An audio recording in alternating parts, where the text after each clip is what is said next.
دیکھیں آؤ آپ کو نبی صلی اللہ علیہ وسلم کا طریقہ بتاتا ہوں۔ آپ صلی اللہ علیہ وسلم حسن حسین کو کیا دم کیا کرتے تھے؟ جب فلک ناس آ گئی تو اس کے علاوہ کوئی دعا نہیں پڑھتے تھے، فلک ناس پڑھ کے دم کرتے تھے۔ ہمیں کیا حکم ہے؟ صبح شام کیا کیا کرو؟ 3 بار اخلاص فلک ناس پڑھا کرو، مغرب کے بعد 3 بار فجر اور فجر کے بعد پڑھو، اپنے آپ کو دم کرو، اپنے بچوں کو دم کرو۔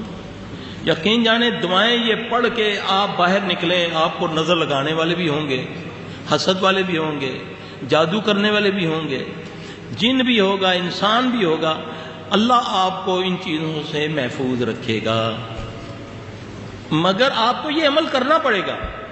دیکھیں آپ نے فرمایا جس نے بسم اللہ الذی لا یضر مع اسمہ شیء فی الارض ولا فی السماء وهو السمیع العلیم، اس کو صبح فجر کے بعد 3 بار پڑھ لیا، شام تک کوئی زمین و آسمان میں چیز اس کو ضر نہیں پہنچا سکتی۔